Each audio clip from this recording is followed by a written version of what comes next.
Tamu saya sekarang adalah Febrian Agung Budi Prastyo. Iya. Umur berapa, Febrian? Umur sekarang 27 tahun. Di sini disebutkan Anda direktur utama sebuah perusahaan, kemudian komisaris di 9 perusahaan. Alhamdulillah. Luar biasa, padahal umur 27 tahun. Iya.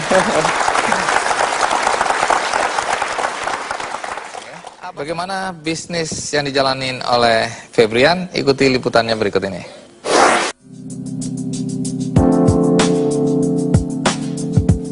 Febrian Agung Budi Prasetyo, seorang pria muda yang berusia 27 tahun ini merupakan pria kelahiran Solo yang dibesarkan dalam keluarga sederhana.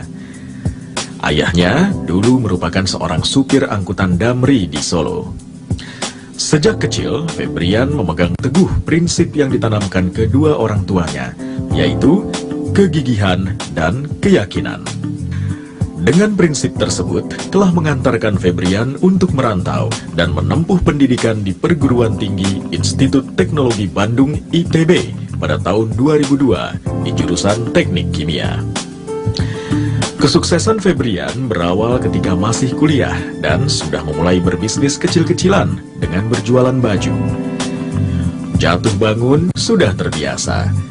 Tetapi pada penghujung tahun 2006, Febrian mulai menjajaki bisnis pulsa telepon.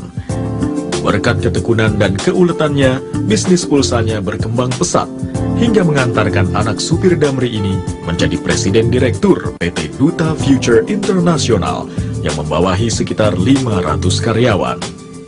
Hingga 2011 ini, bisnisnya telah meraup omset miliaran hingga triliunan rupiah setiap bulannya.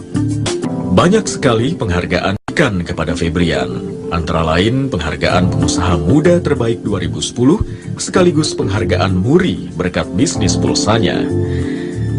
Walaupun sudah sukses, Febrian memiliki sifat yang ramah, religius, dan rendah hati. Pengusaha muda ini dikenal baik oleh para karyawan dan masyarakat.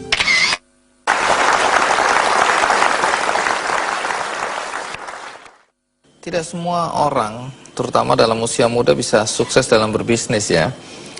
Lalu apa yang membuat Febrian itu bisa sukses? Kalau saya bilang di sini yang jadi kunci itu adalah dreams, Pak. Saya bahkan sempat itu melakukan hal yang lucu, kalau boleh saya sharing nggak? Iya, boleh dong. Boleh ya? Jadi kalau kata beberapa buku yang saya baca, ada Berpikir dan Berjiwa Besar dan lain sebagainya, itu dia dikatakan bahwa saya kalau kita mau achieve sesuatu, kita harus benar bisa meyakini bahkan sampai merasakan. Nah, waktu itu tahun 2006 ya, saya belum punya apa-apa, motor 1 Mio juga nyicil, sampai mencicil. Nah, saya pengen banget ngerasain kalau punya duit 10 miliar tuh rasanya gimana gitu. Di dalam rekening, saat itu saya punya satu tabungan, cuma satu-satunya buku ya, dan saldonya di situ cuma 300 atau 600 ribu, saya lupa saat itu, kecil, Dan sedikit sekali. Bermimpi satu hari 10 M rasanya gimana iya. gitu ya. Akhirnya apa yang saya lakukan, saya tulis di buku tersebut 10.000.000.000, pakai bolpen. Padahal kosong itu ya. Akhirnya kalau di teller, wah diketawain sama tellernya. Ini maksudnya apa ini? Terus? Ya saya bilang ini adik saya apa ngerjain saya gitu. Padahal mimpi ya. Iya. Kalau kata orang bilang kan, kekuatan kita di pikiran itu sangat kuat ketika kita dalam alam-alam bawah sadar ya. Ketika kita mau bangun tidur atau kita mau tidur gitu kan. Jadi bangun tidur, saya lihat buku tabungan. Saya punya 10 miliar, yes. itu memberikan power, Pak. Iya. Itu memberikan power. Itu cocok gitu, karena The Secret mengajarkan hal seperti itu. Apa yang kita inginkan, kita pikirkan, kita ucapkan, kita selalu ingat-ingat terus. Kemudian lanjutan dari The Secret, The Power. Jangan-jangan Anda pembaca buku ini ya?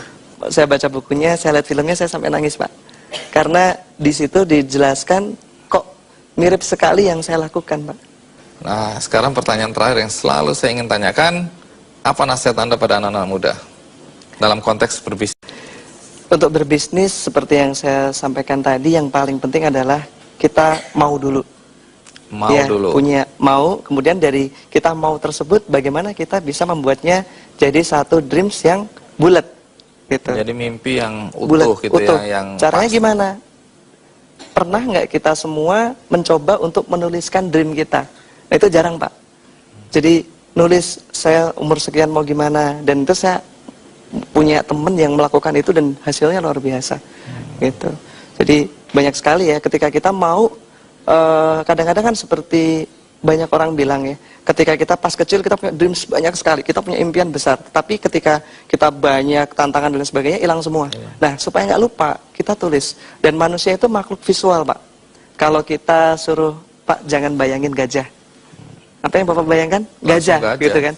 Manusia itu makhluk visual, jadi kita harus berani memvisualisasikan dream kita dalam bentuk gambar-gambar. Ini yang saya lakukan itu pas saya di kampus ya, ke kampus juga jalan kaki dari rumah. Tapi saya tuh hobi banget ngoleksi foto-foto mobil, BMW, Mercy, Ferrari gitu ya. Saya tempel di binder kuliah saya, sampai teman-teman saya bilang, ini aku akan punya Ini ini. sakit ini orang. Iya.